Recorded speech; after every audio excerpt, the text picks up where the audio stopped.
So let me open the floor as we begin to any comments or questions or disagreements with stuff from the creation bit, absolute personality theism, creator-creature distinction, God is relational, God is love. Yes. Yeah, hi, I'm Sherry. Hello, Sherry. I am taking what you're saying and just was talking with my students today about the fact-value split that people talk about and the impact, like with personhood theory and all that kind of stuff. And I just want to make sure I'm understanding you right. So the ideas that you're talking about in terms of God being over, yes, but permeating our existence, this integration, right? And that's who he is even in terms of the relational and the absolute. It's just, I think we come so much from a place of values our opinion that they aren't fact. Yeah. So is it fair to say that even though we get them wrong, because we're human, that actually in God's economy there are values that are facts? That good, there are real good and real evil. Yeah. And it's integrated. That somehow, and so therefore we're integrated as well. Yeah, materially and our values and our material, like that informs our composition.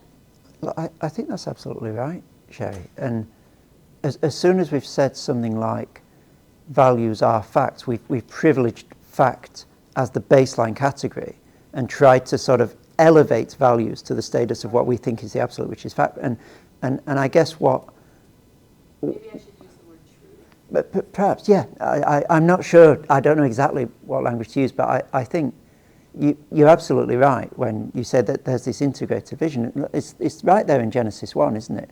And it was so, and it was good. There's no sense of, and it was so in a really absolute way, and then God said, oh yeah, it might be good, that one. You know, the language is symmetrical. The goodness is just as much good as the so-ness is so to speak. And there's no suggestion that God first of all made the world and he stepped back and had a look, good or bad, you know. There's the same word that does the creating, does the saying that it's good. And so I think you're right. There's a sense in which, you know, like the one and the many, if you start with fact and value, you're forcing the Bible into an alien mold to begin with. And there is goodness that is independent of our thinking it so, because God is good, and he is independent of our thinking him to be good. So you're absolutely right. But I think the nuance that perhaps sometimes it's easy to miss about that from our own particular cultural standpoint is that we then say, okay, well, values are objective. And what we mean by objective, I think, often, is something that we've inherited from Descartes that isn't, again, necessarily the way that the Bible would put it. So, you know, Descartes has this radical split between the subjective and the objective. There's my self-awareness of myself, which is certain for him. You know, I think, therefore, I am. That's the only thing I can fundamentally be sure of. And then everything out there, well, you know, the evil genius might be doing his thing, and, you know, I can't really be sure of that. So the subjective is the radical foundation of everything. And you've got this barrier, like Charles Taylor in Secular World would say, there's this buffered self. There's the inside, and there's this impermeable barrier, and then there's the outside. And this is subjective, and that's objective. And this is, for Descartes, this is certain, and that's up for grabs. And then, you know, modern science would say this is certain, and that's up for grabs. So, you know, you can move the chess pieces around on the board, but it's still the same board. You've still got this barrier here. And I think the Bible wouldn't allow you to begin that way, because precisely God himself is not objective in that sense. There is a God's eye view of things. You know, God saw that it was good. He's not declaring an objective reality about the universe. It's God who saw that it was good. And then the poor old modern mind that can only think in terms of subjective and objective then says, oh, it's subjective then, because God saw that it was good. And he's a subject, so it must be subjective rather than objective. And again, you say, no, look, just get beyond these really unhelpful categories. Like, you know, you don't need to be a Cartesian. It's okay not to be. Like, let the Bible poke and challenge you and say that if you start with these two categories, it's either got to be subjective or it's got to be objective, and subjective is personal, it's just my opinion and everybody's different, and objective is impersonal and absolute, and you're never going to understand the Bible. And so I'd hesitate for that reason to say that values are objective. But the moment you hesitate, people think, oh, you mean they're subjective? No, I don't mean they're subjective. I mean, don't start with subjective and objective as your two categories that everything must fit into. But that's often quite a subtle argument, and people really easily mishear you to be saying there are no values that transcend what we think them to be, which is precisely not what you're saying, because God, who is not an object, there is a God's eye view, but it is the authoritative view. And so it's not subjective in the way that we mean it, but it's not objective in the way that we mean it either. Thank you for going about that. That was helpful. Pleasure. Any? At the risk of exposing myself a fool, what's the difference between the way you just use authoritative and objective? I think it's not a foolish question by any means to begin with. It's a really profound question. God's view is authoritative in the sense that when he says of something it is good by any ultimate measure of goodness in the universe, i.e. himself. It is good. The moment we say that that is objective, we've already framed our understanding of what it must be in categories that are distinctively modern, distinctively post-Cartesian. And I don't want to domesticate the Bible quite that much, or to lock it into some sort of modern captivity quite that much. So, in everyday conversation, let's not obsess. Yes, values are objective. Fine, good. Let's not be nitpicky. And that person who always says, no, not objective. Okay, just fine, they're objective. But if you want to, in this sort of context, if you want to really drill down and say, okay, let's think about this carefully, I think you want to say the Bible is more weird than that. The Bible is more other to the way that we think than that. So I don't want to grant you that category of objective, because I think you're already beginning to force the Bible into a Cartesian mold. When you do that, I want to let the Bible set its own table, and God saw that it was good, and God is not an object. He's personal. That doesn't mean it's subjective. It means that his view is the authoritative view. When he says it's good, it's good. That's not objective. And so what you're doing, I guess, is you're challenging what Bruno Latour would call the modern constitution at a more fundamental level, because you're challenging its categories, not just the content of those categories. You're saying, don't start with subjective and objective. It's more different to you than can be accommodated within that starting point. And that's only when it becomes interesting. Because, if the Bible is just sort of trotted out in terms of categories that are already familiar to people, we've heard that before. There's nothing, we can deal with that, we can neutralize that.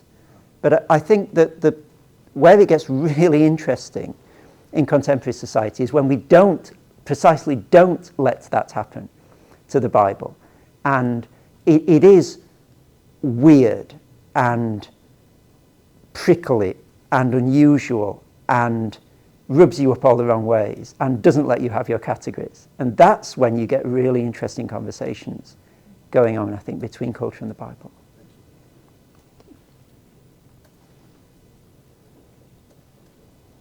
Any more before we push on? We good? Lovely. Let's carry on. Now we've got one more hour. Let me think. Okay, I might give you guys a choice, actually. Let's have a vote. Because I don't think we're going to be able to get through everything that I planned, which is fine, because I intentionally planned too much. But rather than me picking what I would most like to do, how about you picking what you most like to do? There's a chunk we could do on the Exodus. There's a chunk we could do on the wisdom literature of the Old Testament. There's a chunk on the cross and a chunk on the resurrection. Okay? So I'm looking, I guess, for the one thing that you don't want to walk out of the room not having done. Okay? So I'm going to say the first, the second, the third, and the fourth. Stick your hand up if that's the one thing you think, I want you to do that. Whatever else you do that. Okay, Exodus. Wisdom literature. 1, 2, 3, 4, 5, 6. Cross. 1, 2, 3. Resurrection. Whoa. 1, 2. Oh, okay, no, resurrection's definitely one. Okay, I don't think I can do the resurrection without the cross. So let's... That's right. He's risen. Who's risen? Why does he need to rise? So captured wisdom right there. let me skip through. Here we go. Exodus, wisdom literature, who cares, blah, blah, blah. Sorry, we're in the cross already. Let me go back. Okay, so I will do the cross in a way that makes sure that we also do the resurrection. How about that? Needless to say, when we get to the cross, we are both literally, semantically, and structurally at the crux of the whole biblical story. Everything before this, casting its eyes forward to this point, and really everything that comes out of this is in some way built upon and referencing back this epochal event. It is the hinge of history, biblically speaking. And therefore, it's a very good choice of yours, because we get right to the heart of the matter when we look at the cross. And I think there are incredibly powerful ways in which the cross shapes an approach to late modern culture that are not terribly often talked about or highlighted.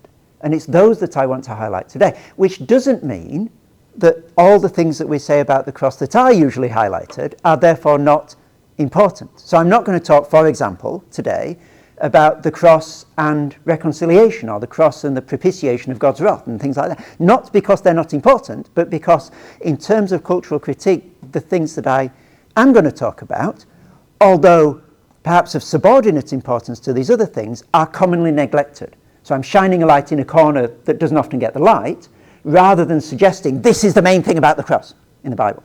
Okay. The light that I'd like to shine falls upon the way in which the cross is a figure, an epitome, an emblem, but not in any sort of derivative sense, an actual real physical reality of an emblem, of something that I'm going to call superabundance. Now, in the book, this theme of superabundance runs throughout the whole Bible. It's not just a cross thing, but I think the cross is a paradigmatic example of what it means that God is a God of superabundance, not of equivalence. And for those people who want to chase this to an original source, Paul Ricoeur uses this language. He talks in some of his essays about a logic of equivalence, by which he means there's sort of an absolute unbreakable calculation to everything. Everything in the world operates on profit and loss. We're always calculating, am I in debt, am I in credit? And we're always making sure that things are equal. It's quite a mercenary, unforgiving, calculating approach to reality. And it's not just a financial reality for Ricoeur, it's a whole way of being in the world. The logic of equivalence shapes an experience of reality.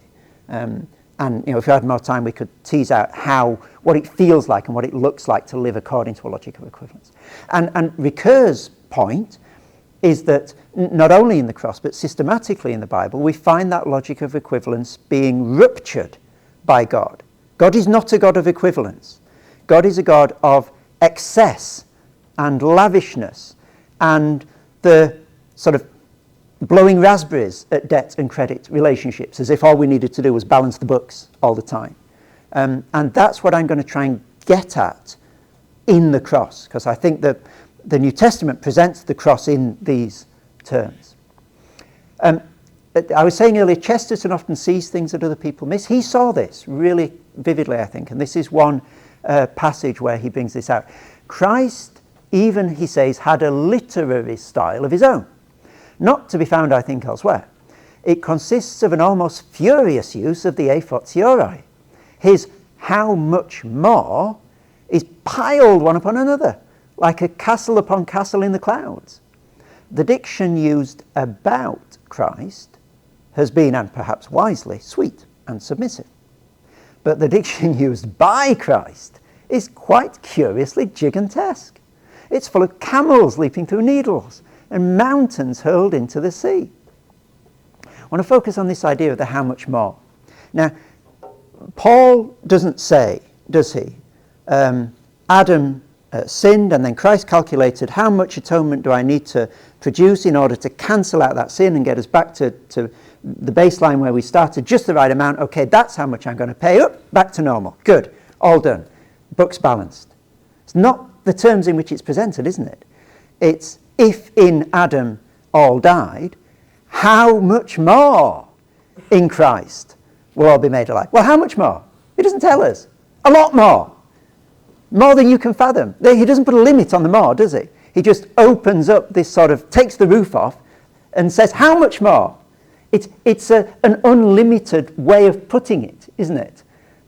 There's a lot more, clearly, and we don't even know the limit to that much moreness. There's a superabundance of moreness, so to speak, to Christ's redemption compared with Adam's sin. The books are not balanced when we're finished.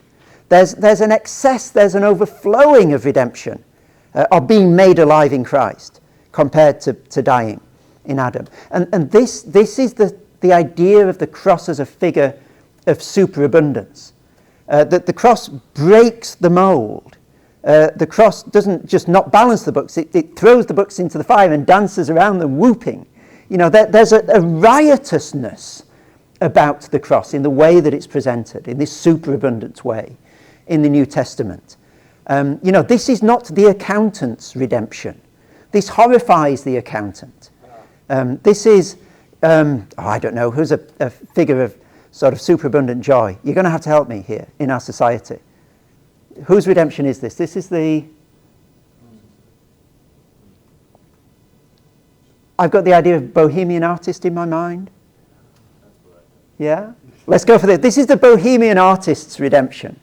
Okay, they're not calculating. They're not keeping the books. They're just loving it. They're enjoying it. It's that sort of vibe, I think, that's coming out of this language, this superabundance of the cross. And therefore, the cross participates in this repeated gesture that I'm going to talk a little bit more about in the public lecture this evening of asymmetry. So there's an asymmetry between creation and fall. The fall is not a second creation equivalent to the first. It is derivative. It doesn't undo everything. You don't end up as you were before Genesis 1 verse 1 at the end of Genesis 3. There's an asymmetry between creation and fall. There's also an asymmetry between fall and redemption, and this is how much more language. And so there's a sense in which the cross is opening up a whole new reality that didn't exist before, not just fixing what was wrong in the old reality. It's not a sort of sellotape and band-aid job, the cross. It's you were existing in 3 dimensions, let's open it up to 6 dimensions type thing. It changes the rules of the game in a more fundamental way than simply fixing what went wrong previously. So David Bentley Hart, who I think has a sensitivity to this in the way that Chesterton does, says in The Beauty of the Infinite, there was, within the history of Western philosophy, in the midst of its achievements and failures, a singular interruption.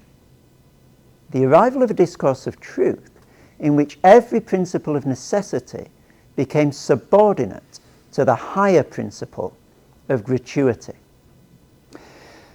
In the same way that, as John Frame said, we either live in a universe where everything personal reduces to the impersonal, everything impersonal reduces to the personal, I think it's also true to say that we either live in a reality in which all grace and lavishness and gift and superabundance eventually reduces to the inexorable, inevitable bookkeeping and ledger of credit or debt sooner or later, whatever we might like to think, or a universe in which every calculation of credit and debt is always preceded and exceeded by a lavishness of the God who gives to us before we've got anything to offer in return. And I think, and it is glorious, if it is true, and I think it is, that we live in the second sort of universe.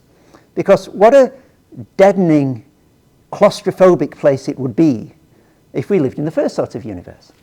And this is another way in which Christianity, I think, is incredibly subversive, because our culture is very much the first sort of universe, isn't it?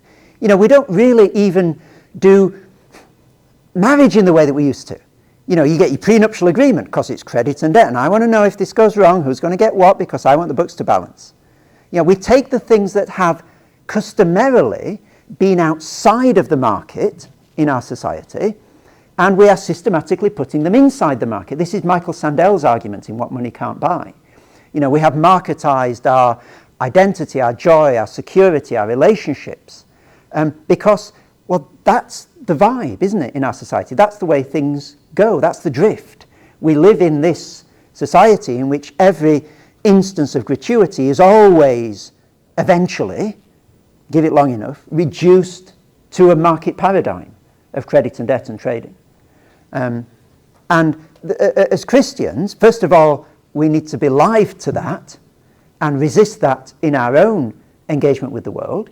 And so in the book I talk about the joy of inefficiency, not for its own sake, but because the logic of efficiency captures all of us as if the only thing is about being as productive as we possibly can be, because that means that our whole life fits into this logic of credit and debt. And as Christians, I think, you know, we want to just, you know, as the cross would blow raspberries at that.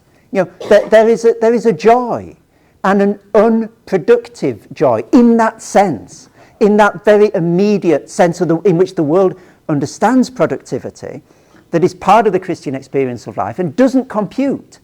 It doesn't. You can't put it on the ledger of credit and debt. And that is what I think we need to revel in, that sort of inefficiency in the eyes of the world, although, of course, ultimately speaking, it is the ultimate efficiency, because there is nothing more worthwhile doing with our time than praising God. So it is efficient, but if you say it's efficient, people think what you mean is it's productive, and it's not. So not using the language of efficiency for it helps to demarcate it from this deadening, universalizing logic of the market that Sandel is so helpful at putting his finger up.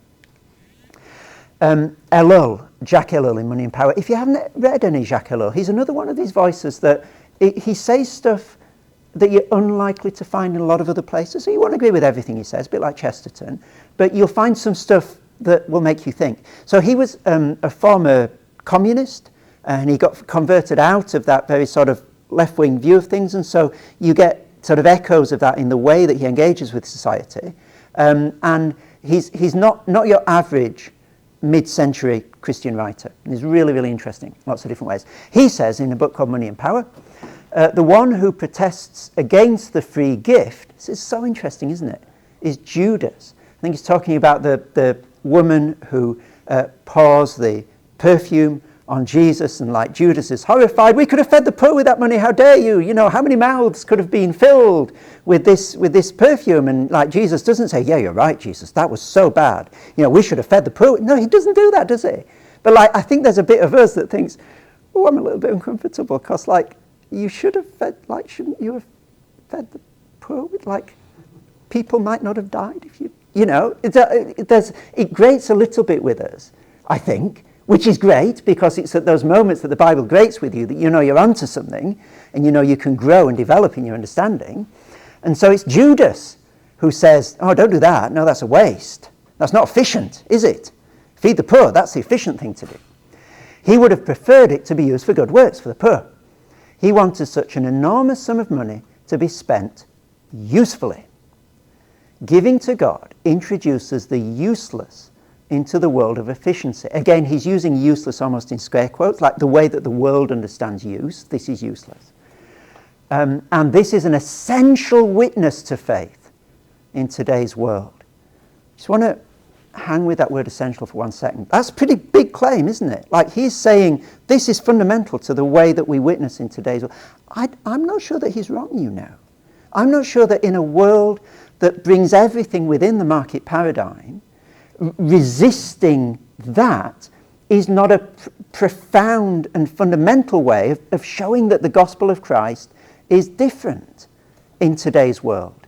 Because that's weird. Like, that's the sort of thing that just, you know, why do you have that hope in you? Like, that releases that sort of question. Like, I don't understand what you're doing. This isn't efficient. Why are you not trying to be more productive? Because that's what everybody else. Well, let me tell you. That's the cross, and it's not productive, and it's wonderful. It's superabundant. And this has all sorts of implications for the way in which we sort of think about our own position within society and how we're trying to stand out to be different. And I think the way that we're perceived by other people, are we perceived as those who are inefficient within the logic of the world? Or, I think this is true of all of us, isn't it? Do we seek to run our churches and our lives in ways that are profoundly in lockstep with the logic of efficiency? You know, when we run our churches, for example, as corporations and try and be as slick and as organised as we can. I mean, there's nothing wrong with being organised, but there's always the danger of that becoming just one more instantiation of this logic of efficiency that the Bible is radically, I think, subverting. And it's perhaps, so I'm going on too long, it's perhaps when we look at cultures that are not prey to this logic of efficiency that we see it. So, for example, when a friend of mine was ministering recently in Aboriginal cultures in the far north of Queensland in Australia, he was just so struck by the way in which everything wasn't scripted and prescribed in advance in the church services. So, like, it finishes when it finishes. And people would just stop him in the street and say, "Pastor, can you please pray for me?" He said, yeah, of course, I'll pray for you. He said, no, now. Like, can you pray for me right now in the street? Because I need prayer. And he'd go, "Oh, okay, that's a bit weird, but yeah, I'd love to pray for you." And they'd just stop him in the street and say, "That thing you were saying in church on Sunday, I don't agree with it," or "I want to know more about it." And there was just an organic overflow of their engagement with God's word in everyday life in a way that really struck him. And I think that's part of this that we're so bad at, because we are so terribly efficient. And so church finishes when it finishes, and if it finishes late, we start giving the eye because, you know, we need to be home and cook lunch. And in a sense, that I'm not saying that we should sort of set aside all our responsibilities, and one has to live within the culture in which one is, but nevertheless, there is a danger in the midst of all of that we just osmose this market paradigm and remake church in its image, rather than letting the cross be the cross and critique that paradigm from the outside, which I think is a much more subversive position to hold. So I've just done asymmetry, totality in the market. The cross is a figure of paradox. This is Luther's Theology of the Cross. I'm not going to read Stott's quote here, but essentially the cross is not a linear understanding of reality. So for Luther, the theologians of glory, what you see is what you get. If it looks impressive in this world, it ends up being impressive.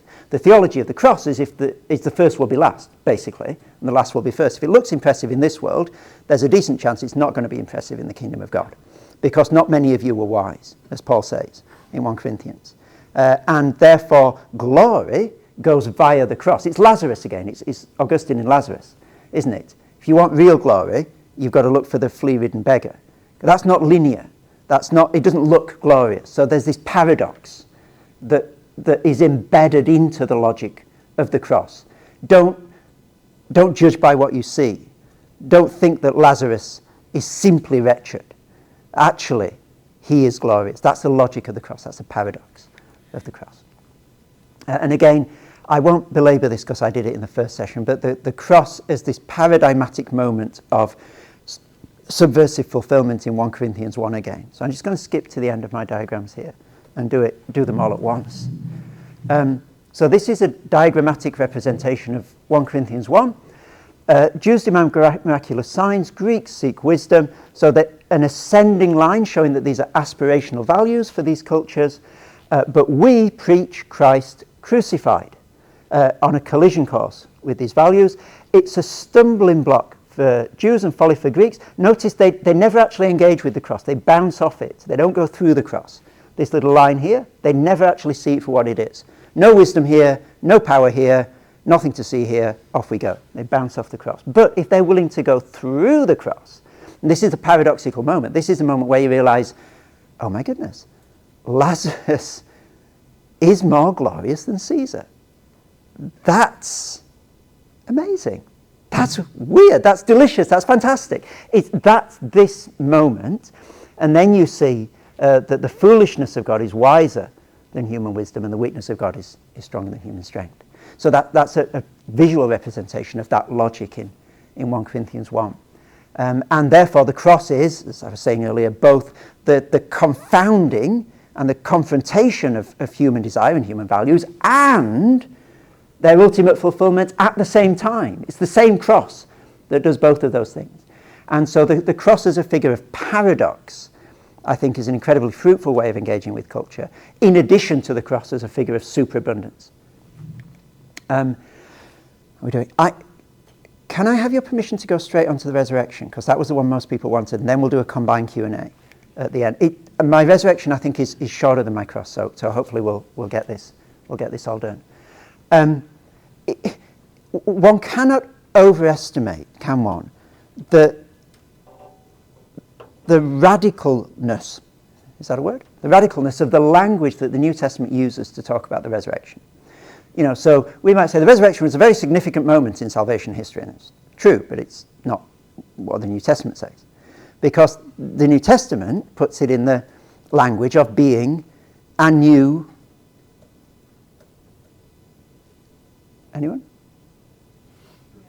Oh, reality, yes, it does. Well, yes, I'm sure. I was thinking, actually, and this is so misleading. I'm sorry, I didn't realise that was up behind me. A new creation. I was so misleading you. My apologies. A new creation. So the resurrection is not even like the Exodus. Now, that would be big, wouldn't it? A new Exodus. Wow. That's awesome. Now, of course, exotic language is used to talk about the salvation in the New Testament. I'm not denying that. But a new creation? Like going from there being nothing to there being everything. Like the creation, that something happened right there. Like that was an event. Like the creation was, pretty significant in terms of things happening, And that's what the resurrection's compared to. If anyone's in Christ, he or she is a new creation. Oh my goodness, we live in a twice created world. There's a first creation and there's a new creation. And we better not think that the second one is less significant than the first one, because then we're not letting the biblical language rhythm our understanding of reality. So the resurrection, it is safe to say, is not an insignificant thing. It is on par with the creation of the universe. Now, I don't know how you would outdo that. I don't know what language you could use to say anything greater than that about the resurrection. And that's what the Bible says. That's what the New Testament says about the resurrection.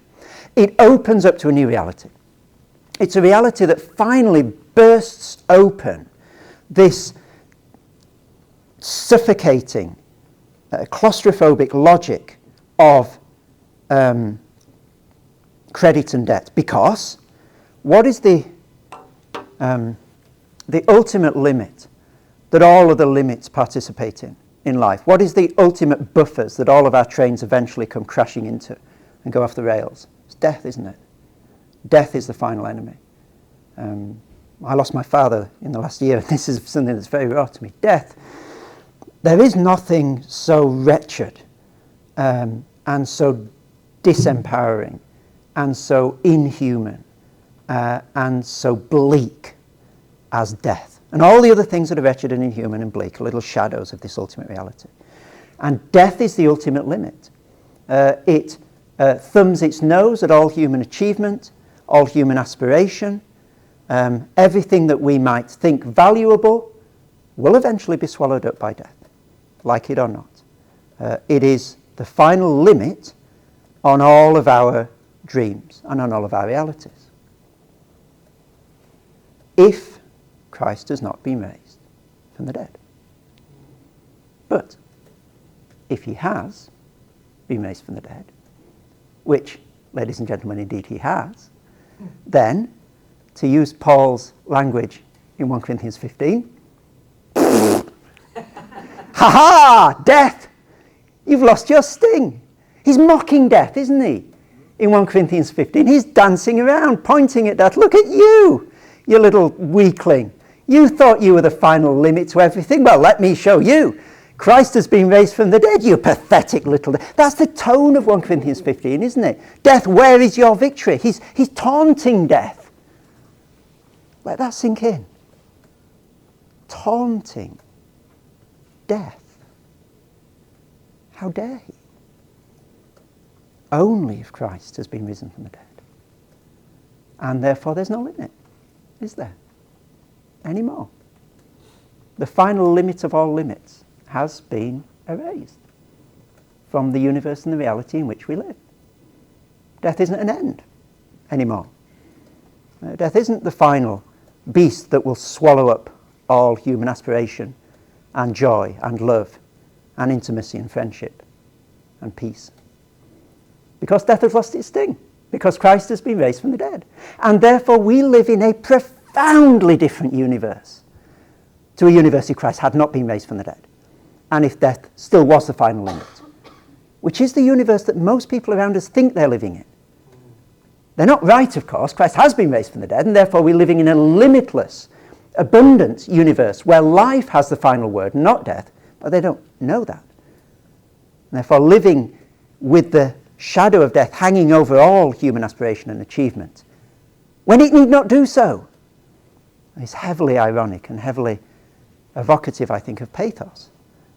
What a tragedy to live as if death had sting and victory in a universe where, in fact, it does not have sting and victory. I think that should bring a tear to our eye, shouldn't it, that people are living in that way.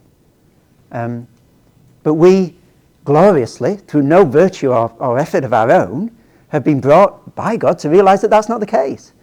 It's party time, isn't it, for Christians? Resurrection party time. No, seriously, because the final buffers at the end of the train line have been moved away and the track goes on forever. And, you know, as C.S. Lewis says at the end of the last battle, further on and further in, it just gets better and better, you know. And so there's a sense, isn't there, a profound reality in which, and I don't know the circumstances of all of your life. Some of you might really be enjoying life, it might be great at the moment. Some of you might be going through really, really, really tough times. It might be incredibly hard to live at the moment. But if we're a Christian, we know however bad it is for us at the moment, that's the worst it's ever going to get. It gets better than this in the new creation. Infinitely better than this. So however bad it is now, this is as bad as it gets. It's going to get better.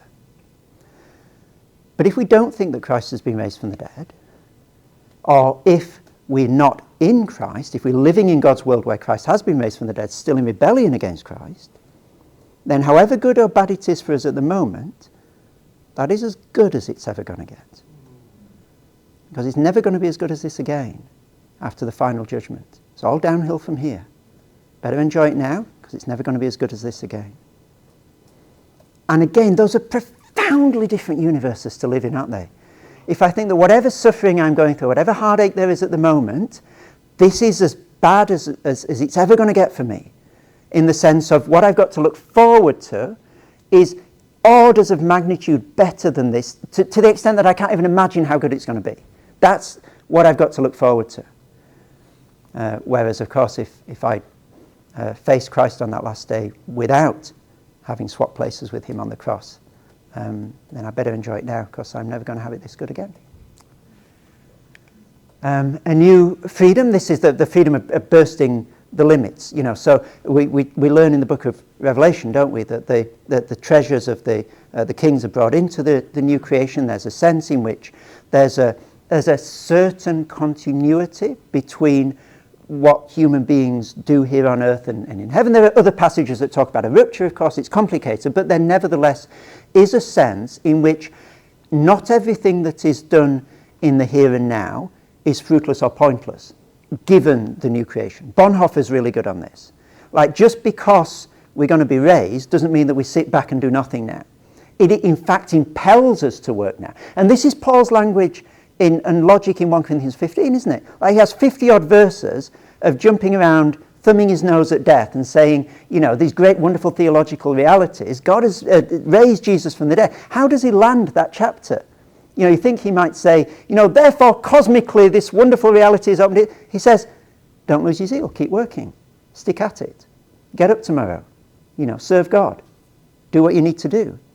And we can read the end of that chapter and think, Like, how does that follow from that? But it does, doesn't it? Because if Christ is raised from the dead, then what we do now has meaning beyond this life. And therefore, let's roll up our sleeves. Let's get up tomorrow morning. Let's, brush our children's teeth when they keep spitting the toothbrush out for the 10th time. Let's do that thing that is the monotonous daily thing for us, whatever that thing is. Because it's not in vain. Let's tell people about Jesus, because it's not in vain, as Paul says in 1 Corinthians 15. So that's the idea of a new freedom, a new mission.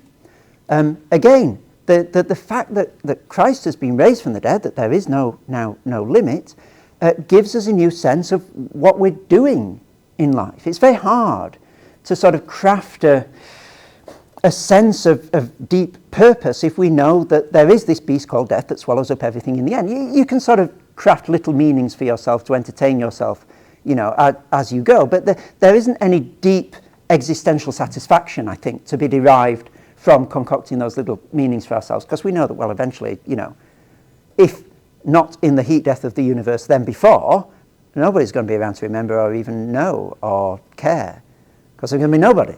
Like, so, why bother? And that's not us, is it? We have a new mission because we know that, for example, all the different tribes, tongues and nations in Revelation 7 are gathered around the throne of the Lamb. What does that tell us? It tells us that cultural differentiation isn't erased in the new heavens and the new earth. It's not all the different tribes, tongues and nations entered heaven and then had their culture wiped from their minds and then became some vast human porridge, so some undifferentiated humanity, and that thing was worshipping the Lamb on the throne. Now, it appears that tribes, tongues and nations retain their tribishness, tonguishness and nationishness around the throne. So there's a sense in which the achievements of different human communities have some sort of post-glorification existence. So let's get going, let's do it, because it's not going to hit the buffers. It's going to be refined, absolutely. It's going to be transformed, but I don't think there's a sense that it's just going to be screwed up and thrown away utterly in Revelation. And this gives us, I'll finish with this, I think, this gives us an incredibly robust dynamic for thinking about social change in society, and it prevents us from falling into one of the two traps that agendas for social change are in danger of falling into, I think. So on the one hand, there's the cynicism that says, you do what you like, vote into power who you like, whatever policy you want, throw as much money at it as you want, you're never going to change anything, fundamentally, in society. You can rearrange the deck chairs on the Titanic, but, society's going down and there's nothing we can do about it. So, knock yourself out, do whatever you want, but you're not going to change it. You're not going to change it. It's the cynic, it's the arms folded sort of Twitter user, isn't it? Who's cynical about everything, who's poking holes in everything. And then there's also, sometimes in a reaction against that quietism, there's an idealism that sort of runs around like a headless chicken, saying, if only we do the right thing, if we get the right education policy in place, if we put the money in the right place, if we vote the right person into power, then all our Christmases will come at once, and it'll be wonderful, and society will be profoundly changed, and everyone will be happy, and we'll all hug each other. I mean, I caricature, but that's the vibe, that's the tendency in which we just got to get it right, and then society will be a wonderful place to live in. And we can all breathe a huge sigh of release. The problem with that often is that if things aren't working out as you want, it's because you're not trying hard enough, because you're not doing the right thing. And so if you're Maximilien Robespierre in the wake of the French Revolution, and things aren't quite going in the way that you wanted. Oh, it must be those pesky aristocrats. If we just get rid of them, then society is going to be wonderful. And it's slightly awkward, but we're going to have to get rid of them in a quite abrupt way. But it's worth it, isn't it? And think about it from the inside. It is funny, and I have presented it in a comical way, but try and think your way. It is worth it, isn't it? If you think you can bring about some sort of perfect society through getting rid of a small group of people, do the cost-benefit. Generations, a society of the perfection of which we've never seen, cascading down the generations. Isn't it worth it within that logic? Of course, it never works. It didn't work in the French Revolution, didn't work in the killing fields of Cambodia. It doesn't work today. But it's enticing, it's intoxicating as an ideology, isn't it? Dangling in front of you the prospects of this wonderful society. If only we try hard enough, if only we take the bitter medicine that is needed in order to get there. And the Bible falls for neither of these. In fact, it doesn't sort of meet somewhere in the woolly middle either, the compromising middle. The Bible is actually more cynical than the cynic, because the cynic says, oh, you're never going to change society. The Bible comes along and says, you have no idea how bad things are.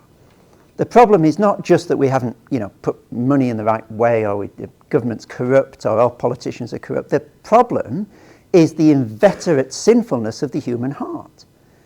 Yours actually as well, Mr. Cynic, Mrs. Cynic, as well as mine, everybody's. And nothing you can do, or anyone else can do, throughout the whole rolling eons of history is ever going to change that. So actually the problem is deeper than you thought it was. And in that sense, the Bible is more cynical than the cynic. But the Bible is also more wild-eyed utopian than the idealist, because what does the idealist want? The idealist wants a society where everyone gets on together with each other, wants a society of justice, where a society of equality, and so forth. The Bible says, your dreams are far too small.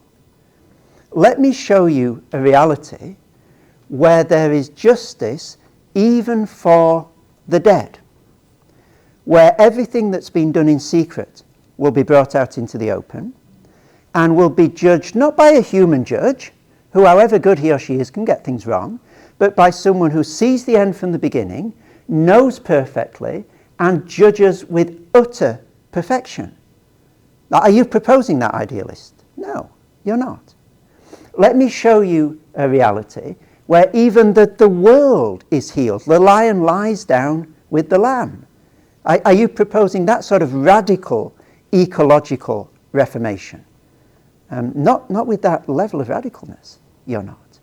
And therefore, the utopian bent of the book of Revelation, in which the act of abuse that happened in the closet that no one ever knew, apart from the person who was abused, and she carried around it with her for the rest of her life, that will be judged, and that will be made right. Even if they died 300 years ago, that won't go unnoticed. No one's proposing that, apart from the Bible. That's beyond off the scale utopian as a sense of what can be achieved in terms of justice. And it is the glory of the biblical witness that it is both more sober than the worst cynic. You have no idea how deep the problem is. And more utopian than the greatest idealist, than the most sort of far-fetched political agenda. It makes Robespierre look pathetic in comparison, doesn't it? Justice for the dead. He wasn't stupid enough to propose that, because that's just too idealistic. Not for the God of the Bible. And therefore, the biblical Christian falls into neither of these traps. Neither do we think that social change is impossible.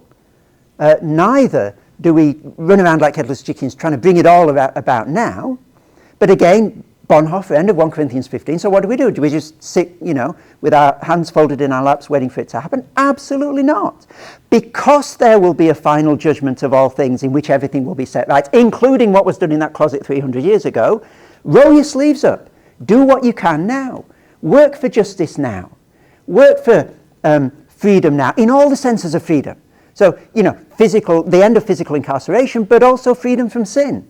Like a holistic view of freedom, not the impoverished view of freedom that circulates in society. Like, do that. Work hard for that. Get tired for that. Because you know it's coming. Not, don't worry about it now because it's coming. The Bible never uses that logic. It always says this wonderful reality is on the horizon, so get going, get working, do the little thing you can do now, because it's worth it. So that's the Christian agenda for social change. It's not a quietism. It's not an idea of forcing absolute justice in the present, but it is a quiet and settled hope of a radical justice in the future that frees us to work hard for justice now without thinking that we've got to force it in the present or it's never going to happen. It's an incredibly balanced and nuanced view of justice, I think. And every human view of justice in society reduces its complexity to some extent, dumbs it down to some extent, and recognises some part of it as valuable, but can't see the whole of it. But the Bible wonderfully delivers us the whole of this vision. Now we've got about 15 minutes to go, so I want to stop there. And again, questions, comments, reflections on any of that.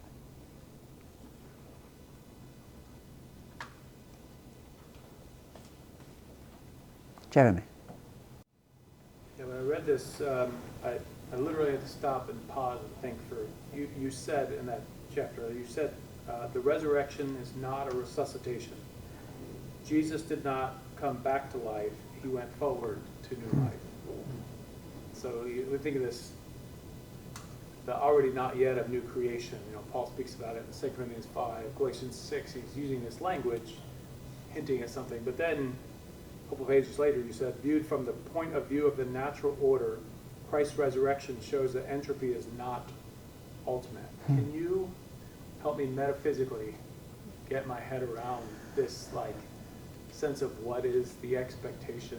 Because it's really hard for me to grasp. I'll do my best. I don't use entropy in a very scientifically informed sense. So I've got a layman's understanding of what the idea of entropy is.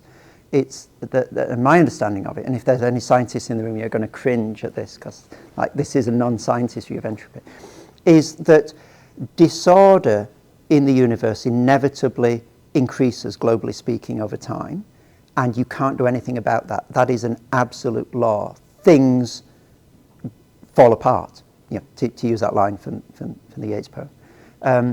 And even if you get local decreases of entropy, for example, the place in which we now sit is incredibly ordered. You think, we have succeeded in conquering entropy. We've taken, a green field or whatever it was, and we've made a building, and there are chairs. But the net effect of that has been a greater increase of entropy in the universe as a whole. The energy that was expended to do this has increased entropy overall. So do what you want, things are falling apart globally. And eventually, give it long enough, it will end in a universe of equally distributed heat, where nowhere has the concentration or the intensity of heat necessary for life. That's where we're heading. And this is sort of, if you want to get yourself into that, I think you can't do better than Samuel Beckett. So if you read something like Endgame, for example, or go and see a production of Endgame, I think that is basically this. It's living in a reality where entropy is the ultimate truth, or untruth perhaps, of things. And whereas as Christians, we're not standing around denying the physical law of entropy. Yes, entropy does globally increase in the universe over time, absolutely. But that is not the ultimate reality. So we're not locked into this very gradual decline of everything to the point of heat death.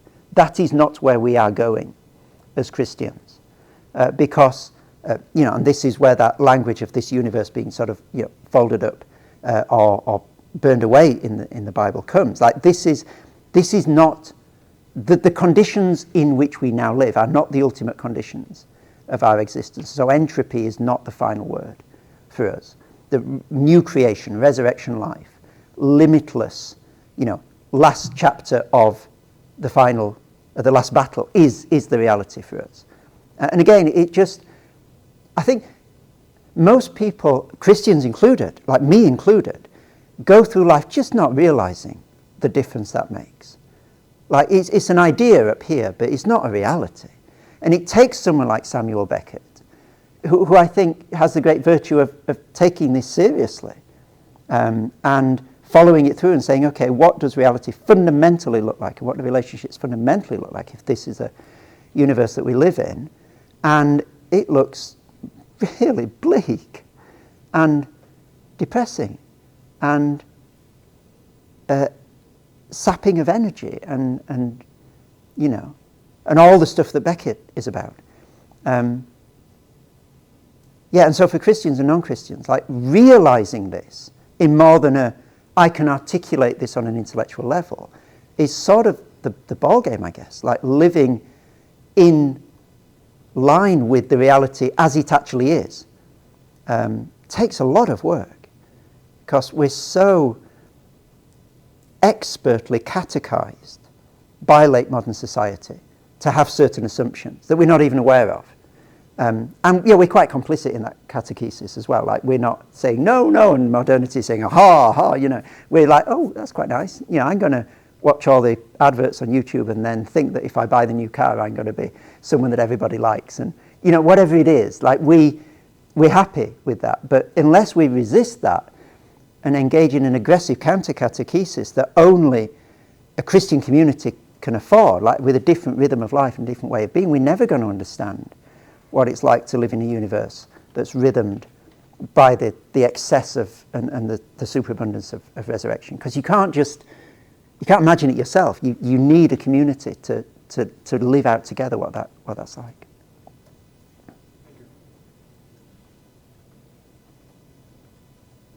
Particularly keen to hear from anyone who hasn't said anything yet, but also don't let me stop you if you have.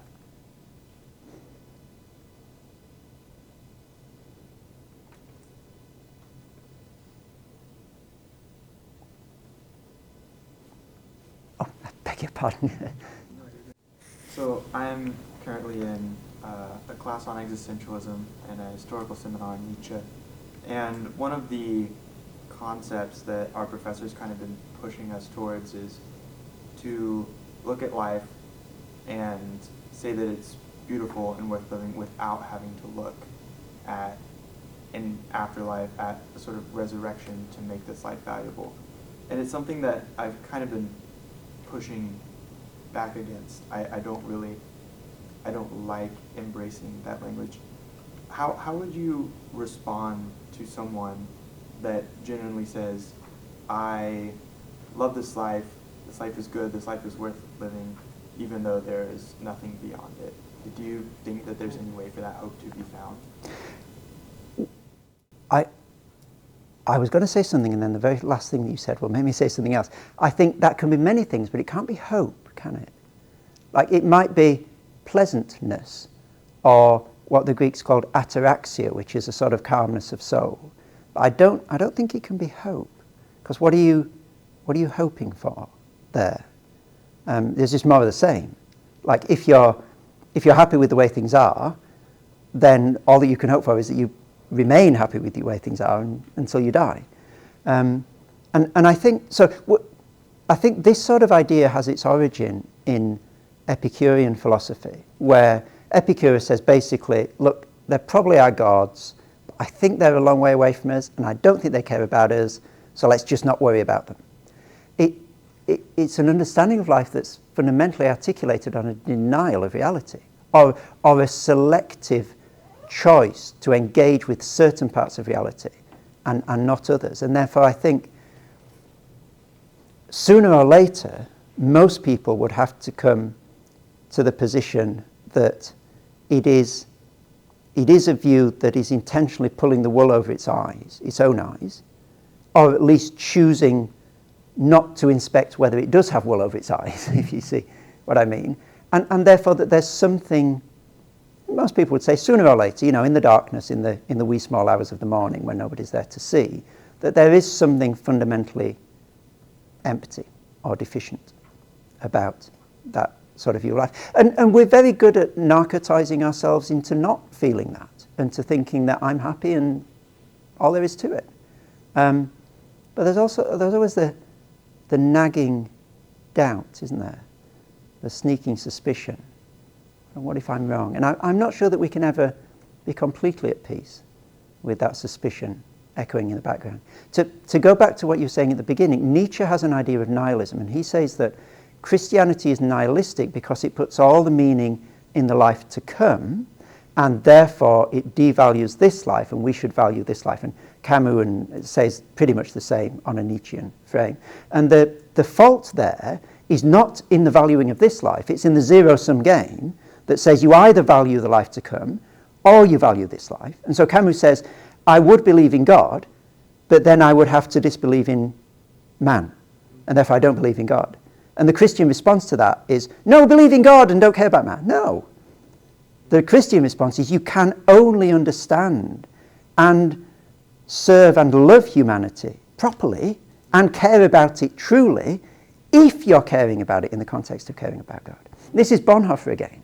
So Bonhoeffer has these two ideas of radicalism and compromise. The compromise is, oh, this world is all there is, let's just go with the flow and, not worry about anything afterwards. And the radicalism is, well, what's after this world is so important that nothing in this world counts for anything. And he doesn't say either of those. Like, he's pointing out two things to avoid. And that's the Nietzschean trap. As soon as you've said there's a zero-sum game between value in this life and value in the next, again, you can't force the Bible into that frame. So the response to Nietzsche is, let me show you how to really value this world. It's the subversive fulfillment again, with a richness and a depth that you can't even imagine, because you see it on a very superficial level. And actually, the only way that you can do that is by massively valuing the next world. This is what 1 Corinthians 15 dynamic again. Christ has been raised from the dead. Death, where is your sting? Therefore, don't lose your zeal. Get up tomorrow morning, do something. So the fundamental gesture there is reject the zero-sum equation between value in this world and value in the next.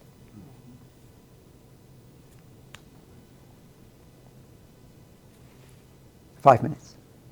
John. I was just going to ask you to give us a précis of tonight. Chris is giving a public lecture in the Barrows at 7 p.m. with public Q&A.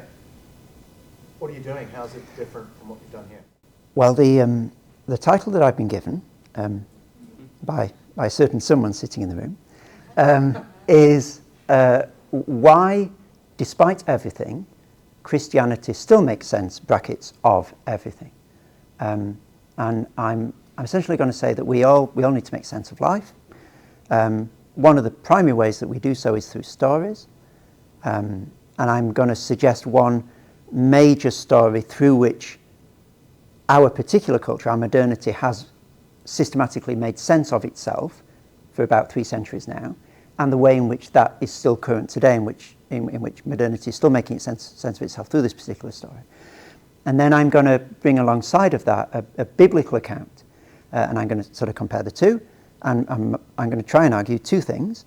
First of all, that the Bible makes a richer and more rounded sense of everything than any of the other stories that are circulating in our society.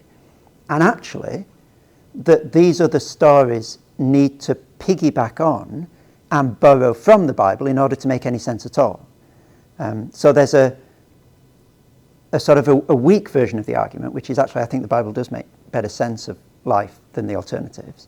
And there's a strong sense in which the alternatives cannot even begin to make sense without assuming some things that only a biblical position allows you to assume. And so we'll see how it goes. Would you thank Chris Watkin?